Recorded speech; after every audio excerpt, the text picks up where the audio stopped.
The Galactic Council chamber fell silent as the human ambassador's words echoed through the crystalline halls. Julia Reeves stood at the podium, her hands trembling slightly as she placed the formal declaration on the holographic display. Her voice, though quiet, carried the weight of billions. The United Terran Federation hereby declares a state of war against the Vraxian Dominion and its allied forces.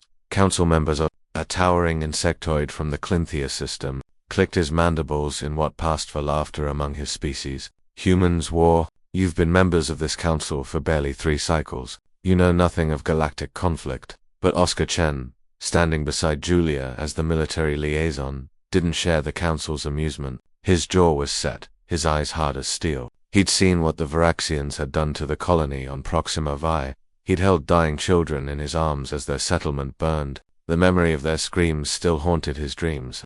We gave you every chance, Julia continued, her voice growing stronger. We pleaded, we negotiated, we begged you to intervene when the Varaxians attacked our civilian colonies. And you did nothing. The council chamber erupted in protests and dismissive gestures. The Galactic Council had maintained peace for 10,000 years through diplomacy and trade agreements. War was a relic of primitive civilizations, they insisted. Humans simply didn't understand the sophistication and nature of interstellar politics. Ambassador Felinara of the Celestine Accord leaned forward, her luminescent form pulsing with condescension. Child species, you don't comprehend what you're proposing. The Vraxians have conquered 47 star systems. They possess weapons that could glass your homeworld in hours. Stand down before you doom your entire species.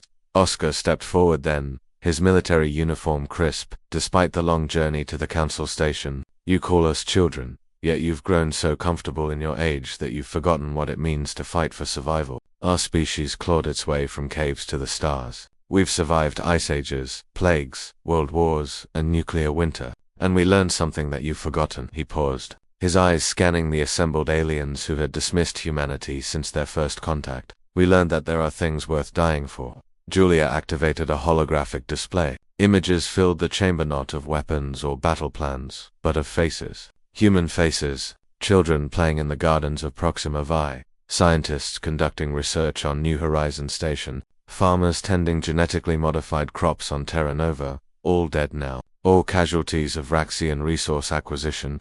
These weren't soldiers, Julia said softly. They were families, dreamers. They trusted that the Galactic Council's laws would protect them. They believed that civilization meant something out here among the stars. Zarthax waved a claw dismissively. Regrettable losses, yes, but the Varaxian Dominion is a council member in good standing. Their claim to those systems predates human settlement. We cannot, you will not, Oscar interrupted, his voice cutting through the chamber like a blade. You will not because it's easier to sacrifice a young species than confront an old power. You will not because you've grown fat and comfortable in your peace. But we will. Within 48 hours of Julia's declaration, the galaxy began to realize its mistake. First Vraxian battle fleet that entered the Terran defense zone expecting an easy victory was met with a coordinated assault unlike anything the galaxy had seen in millennia. Human ships smaller, faster, and far more aggressive than galactic standards swarmed the Vraxian dreadnoughts, like wolves taking down a bear. But it wasn't just the tactics that shocked the observers, it was the ferocity. Humanity didn't fight like the other species of the galaxy. They didn't calculate acceptable loss ratios or retreat when victory became costly. They fought with a terrifying totality that the galaxy had forgotten was possible. Every human ship that fell took multiple enemy vessels with it. Every station that was threatened became a fortress that extracted a horrifying toll on its attackers.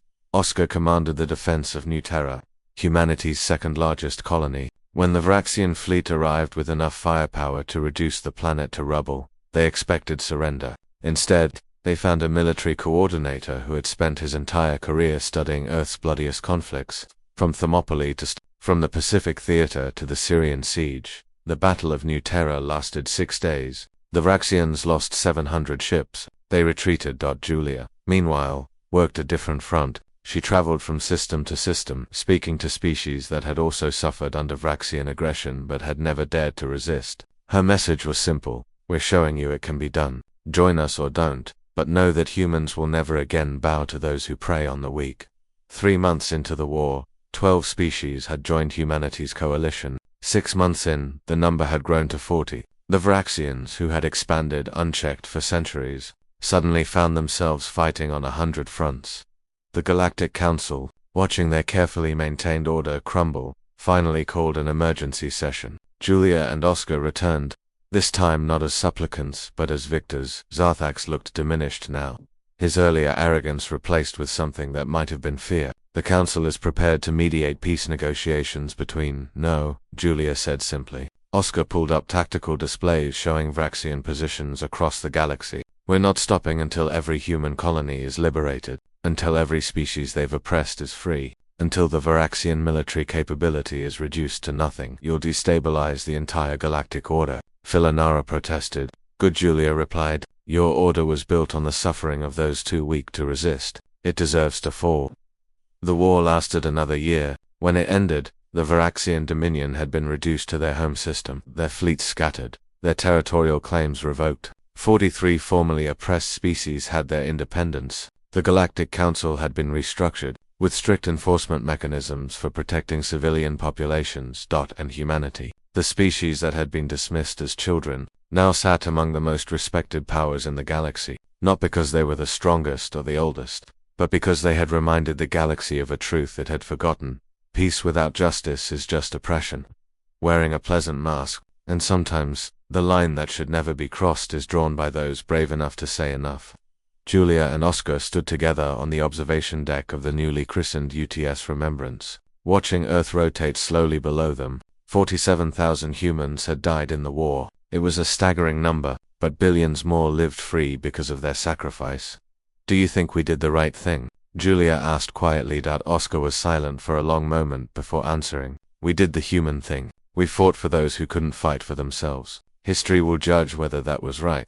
Below them, Earth continued its eternal rotation, home to a species that had finally taught the galaxy an old lesson. Never mistake patience for weakness, or diplomacy for cowardice, because when pushed too far, humans don't just fight, they win.